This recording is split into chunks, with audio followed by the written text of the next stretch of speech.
Hello everyone, and welcome back to the Meat Grinder. In my last video, I explained the announcement and basic details of the upcoming Super Meat Boy 3D. This video will be a more detailed analysis of the currently released footage, including the announcement trailer, a 15-minute gameplay video from IGN, and a 40-minute commentated livestream from Headup themselves. I will also share some info from the Game Store pages and the Team Meat Discord server. Starting with the announcement trailer, we have an opening cinematic. It appears to be a reference to Super Mario 64, where the camera leads to a pipe rising from the ground, only for Meat Boy to fall from above out of what appears to be a Warp Zone portal. At first glance, Meat Boy and Bandage Girl look roughly as you'd expect in 3D, but Dr. Fetus has some design changes, including some new details within his jaw and his hands being reattached to his body. Even with this cinematic, the details of the story are still up in the air. And notably, this cinematic is currently the only footage we have of Bandage Girl, the only indication that she's in the game at all. She was likely included in the trailer to harken back to the original Super Meat Boy. The cinematic then ends with a cut to gameplay, and the immediate first thing Meat Boy does in this footage is perform a sort of mid-air dash move, similar to the one he has in Super Meat Boy Forever. The footage includes obstacles such as saw blades, bear traps, saw shooters, thorns, these walls that are broken through with the aforementioned dash, these chainsaw enemies, cubes of sludge, conveyor belts, falling garbage, lasers, and more. The areas seen include a forest, a junkyard, and what appears to be a robot factory. We also see this boss that fires missiles as Meat Boy tries to survive in what appears to be a scrolling section.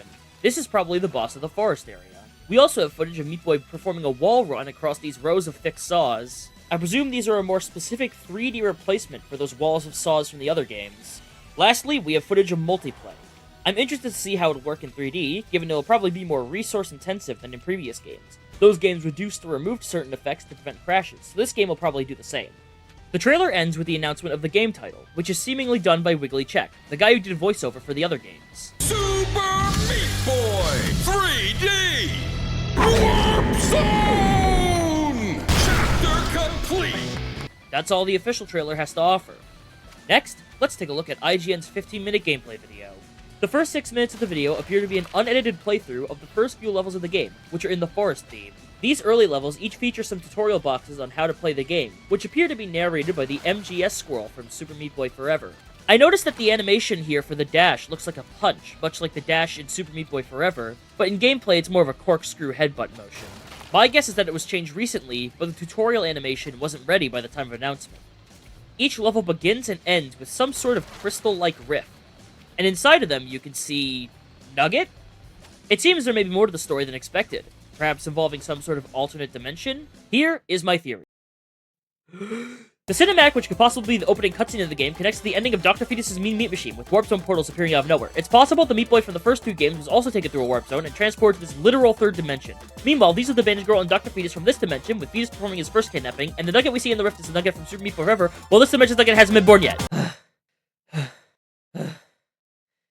Moving on, right away I can already see the potential the 3D space offers. For instance, instead of jumping back and forth between these two walls, it's likely faster to wall jump between perpendicular walls. That, plus the many opportunities to cut corners, and the ways the new wall running will synergize with the level design and other actions, makes me certain that movement in this game is going to be very fun and varied, especially for speedruns. On the aesthetic side, I appreciate the visual style seeing in both the cinematic and in gameplay. It really gives off Mario and Unreal Engine RTX 120 FPS energy, which perfectly fits the series' parody angle. The music, presumably from Ridiculon, is also pretty good so far. I especially like the forest theme.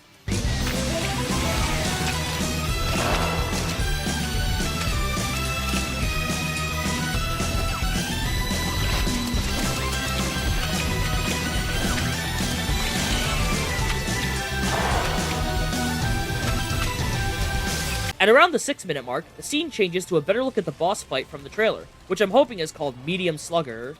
On top of shooting missiles, it's able to swing its chainsaws and fire cardboard boxes. Later in the fight, the direction changes so Meat Boy is running towards the boss, which may imply that it must be attacked, probably with the air dash, but this hasn't been confirmed.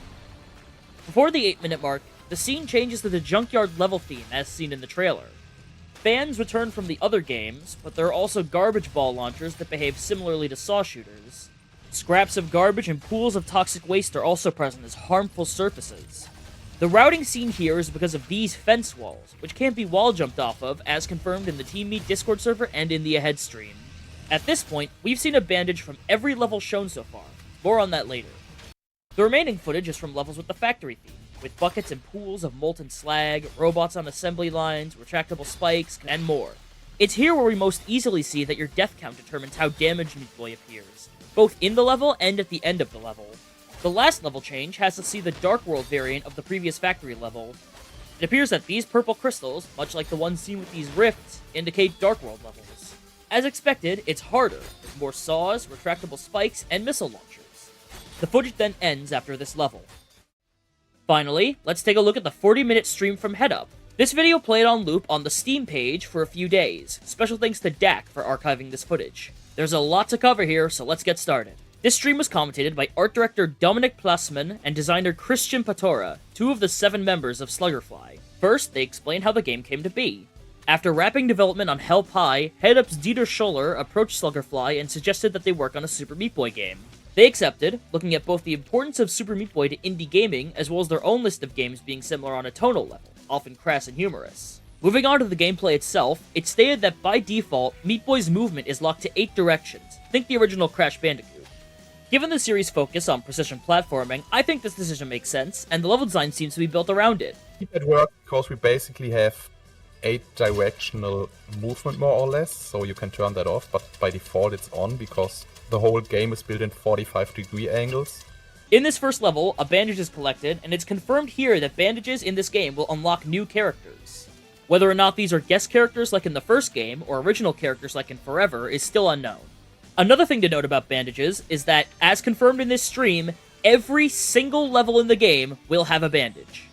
It's definitely an inspired choice because of all the many nooks and crannies you can put bandages in a 3D space. I'm definitely going to be keeping an eye on this decision, though. A good bandage in Super Meat Boy recontextualizes your options and can challenge how you approach the level. So ideally, I'd want most of these bandages to be treated as such. In general, levels are structured similarly to the first game. They're short with no checkpoints, and have a preset par time that gives you an A+ rank if you beat it. Other minor confirmations include, not all levels need to be beaten to unlock the boss, like in the other games. There's a built-in rage quit input that's unmapped by default, and finally, the game is feature complete, which means everything is implemented but needs to be refined and polished before release. This last one actually makes me confident that they won't miss their release window, as compared to Super Meat Boy Forever, which had features and elements added just weeks before launch. In general, I'm also pretty confident that Sluggerfly could very easily nail making a Super Meat Boy game, for a few reasons. For one, they recognize that Super Meat Boy excels because of its movement options, even from only a few specific actions. They're very aware that speedrunners might utilize these controls to find strategies and skips that far exceed their expectations. One more try. We'll be able to skip parts of many levels. And I think people will skip even more than we know so far, because that's also, I think one of the great aspects about the game, that you really have super many movement options because you can use all the walls. So we won't be able to prevent super weird shortcuts probably, and I think we don't want to. Well, it's cool. some of them will be intended, but yes. It also seems that they've spent a lot of time prototyping and refining the game, going from different speeds and camera systems, all to figure out what works for the series in 3D. But beyond all that, there's one specific thing they say in this stream that really stood out to me. Go ahead. The game will get darker, so this is the first world. Yeah. It's pretty bright and nice. And I think it's fine as an introduction, but generally I think Meat Boy always had darker vibes, right? And some even melancholic vibes probably, even for some. And yeah, this is something we also really want to capture, so the game will get pretty weird in the later worlds, I would say. By sheer coincidence, melancholic is always the word I use to describe elements of Super Meat Boy in my head. To me, the original Super Meat Boy was half epic video game hero and half disturbed melancholy. What this means is, I get the feeling that they understand Super Meat Boy on a deeper level than its gameplay and other basic elements. This is an understanding I believe I also have, and this is what gets me most excited for how they're going to handle this series that I've invested so much of my life into. Before we end the video, here's a bit of a lightning round of random stuff confirmed in various other places, including the Team Meat Discord server and on store pages. Development started after Dr. Fetus's Mean Meat Machine released in 2023. The game's production is not related to Super Meat Boy Galaxy, a gift prototype for Tommy Reffinez from 2013.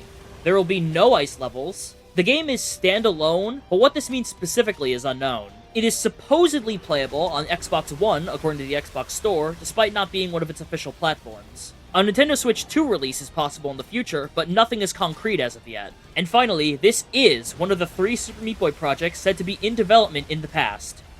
And really, that's all there is to say about the game up to this point. Honestly, everything I see and hear and learn about the game just makes me more and more excited for it. Early 2026 just can't come any earlier. A bit of an addendum here. Just a few hours after I finished the script, a gameplay overview trailer was released on IGN's YouTube channel as part of the Games Forged in Germany showcase. Thankfully, there isn't too much to discuss outside of some new music and some more footage of levels that we've seen in other places. I just want to mention it quickly here instead of its own video since it's not too substantial. That's all for today. If you liked what you saw, subscribe. I'll be making Super Meat Boy videos every so often.